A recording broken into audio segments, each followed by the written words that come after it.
What is going on, everyone? I'm Knux Pro, and welcome to part 1 of the Verruckt 50-round strategy. And I promise, if you follow this strategy, you can hit 50 rounds on Verruckt. And if you want to play this map for the rest of your life, you can hit 100 rounds if you really wanted to. So it's going to be broken up into 3 parts. Part 1 is going to be your basics, you know, getting everything ready to set up for point building. Part 2 is going to be mostly point building.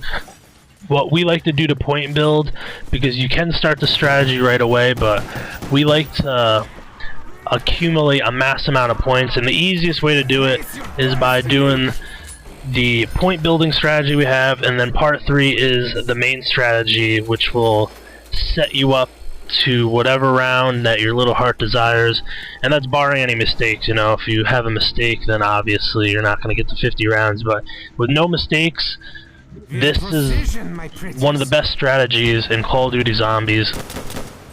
I get asked all the time, what is the hardest map? And of course it's Knockdown Totem, because of its size. It's very small, no perks, and no Pack-a-Punch. And there's no Pack-a-Punch here either. And people ask what the second hardest map is, and I would have to say Shangri-La, even though I don't personally think Shangri-La is that difficult. I think it is more difficult than Verruckt.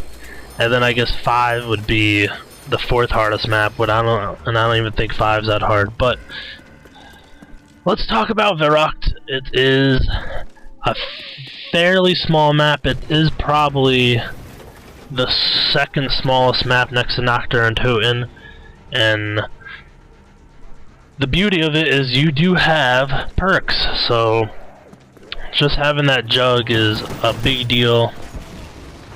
And when we did our 4-player strategy to round 30 on Knockdown Totem, if we had jug, man, there's no telling how far we would have been able to get. But there's no jug there, so you deal with what you got. And what we do is we pretty much stay in. First of all, you need to be on this side. This is the right side. You need to start on this side, so if you get thrown to the other side, then you know, just restart the game. I haven't done this map that many times on the PS or on Black Ops, but I've never had a instance where one person was on the right and one person was on the left, and that's okay as long as you have one person on the right. I believe in World at War, one person can go on each side, but to my knowledge, I don't believe that I've ever had one person on each side in the Black Ops edition of Verruckt. So you need to be on the right side. You hold out in these first rooms for until, I think we stayed around 6. The only reason we stayed around 6 is because we're trying to get points to open all the doors to get to the power room and save up a little money for a shot at the box and Juggernog. And I think we do all that. So you're gonna want to get the what is the name of this gun? I don't know if it's the Gewehr or the M1 A1 carbine. Oh, let me see. No, I'm not gonna. It's one of those. Don't get the Springfield or the car or whatever is on the wall there. And just hold out as long as you can. If you need to leave, just leave. There's a little more room in the next room over, and you can grab the Thompson if you feel like you need a better weapon. And most people don't know there's a room right there that was right in front of me. It's a room, and I guess you could camp in there. It's really small. I don't know, that'd actually be a fun video to do. How long can we last in that room? Oh! Alright, so it's round 5, so we'll probably leave the next round. And the reason we hold up in this room so much is because there's only 3 windows to watch, and it's just, there's more to watch if you open the door. And in early rounds, it's not really a big deal if you need to stay in this room. The biggest problem here is that the limited space, and In the beginning round, the zombies are so slow, that's not really a big factor in the beginning rounds. But you're gonna need all the perks. You know, double tap isn't as vital as the other three, because you're gonna be traveling together, so you're gonna need quick revive.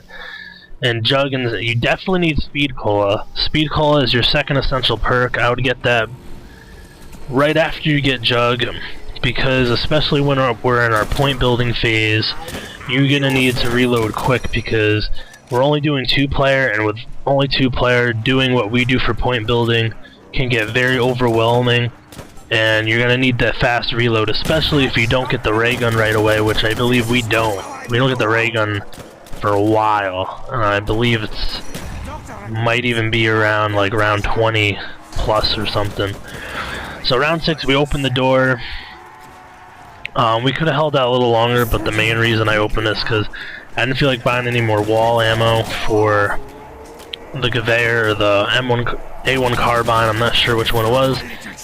And then we get a max ammo anyway, but I grabbed the Thompson. And I just grabbed the Thompson to finish this round because I really don't need it, and baseball just had a little accident. And I didn't really need the Thompson because when we do our point building, it's going to be by the MP40, so you could grab the MP40 and keep refilling that, or you can take a shot at the box, just whatever. You just need a gun that shoots, and you'll be fine. As long as it's an automatic weapon, you will be fine. But we're going to talk more about that in part 2, because you'll actually see it in action. And I just showing you know, the way we take to the power, because there are some people out there that didn't play World at War, didn't play the old maps, and just so you see what it looks like. And the power switch is right behind me.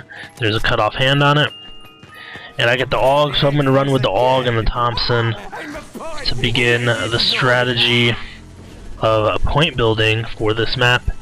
And baseball is going to have the Python, I believe, and the carbine. And don't sleep on the Python. It's very powerful in the beginning round. So I guess we will see you guys in part 2. I hope you enjoyed, and I hope you are looking forward to this epic strategy, because it really is one of the best strategies ever seen in Call of Duty Zombies. But you will see in part 3. Thank you for watching, and if you haven't already, please subscribe, and like and favorites are always appreciated. Peace.